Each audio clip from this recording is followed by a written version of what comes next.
Hi friends, என் பிள்ளைங்களுக்கு இப்பெல்லாம் நான் செய்யற பிரியாணி ரொம்ப பிடிச்சிருக்கு அப்படின்னு சொல்றாங்க. சோ என்ன காரணம்னு பாத்தீங்கன்னா அதுக்கு இந்த சீக்ரெட் மசாலா தான் காரணம். இந்த மசாலா எவ்வளவு எடுத்துக்கணும்னு பாத்தீங்கன்னா பட்டை எவ்வளவு எடுத்துக்கிறோமோ அதே அளவுக்கு கிராம்பு ஏலக்காவும் எடுத்துக்கணும்.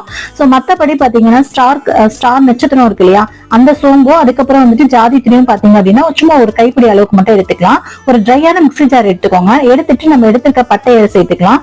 பட்டை கிராம்பு ஏலக்காய் மூணையும் சரிய அளவுக்கு சேர்த்துக்கோங்க. 20 கிராம் பட்டை, 20 கிராம் கிராம்பு, 20 கிராம் ஏலக்காய் சேர்த்துக்கோங்க. சும்மா ஒரு கைப்பிடி அளவுக்கு ஸ்டார் சோம்பு எடுத்துக்கோங்க. ஸ்டார் நட்சத்திர சோம்புன்னு சொல்லுவோம், அதை எடுத்துக்கோங்க. ஜாதித்திரி ஒரு கைப்பிடி எடுத்துக்கோங்க. இதெல்லாம் சேர்த்து நல்லா ஃபைன் பேஸ்டா நல்லா ஃபைனா அரைச்சு எடுத்துட்டு ட்ரையான ஏர்டைட் கண்டெய்னர்ல போட்டு ஸ்டோர் பண்ணி வச்சுக்கோங்க. ஒரு 6 மாசம் வரைக்கும் இதை ஸ்டோர் பண்ணி வச்சு யூஸ் பண்ணலாம். அதுக்கு மேல வச்சுக்காதீங்க, வாசனை போயிடும்.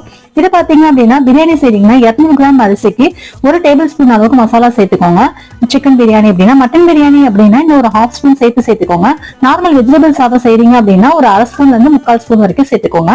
இது அப்படியே ஒரு ஏர்டைட்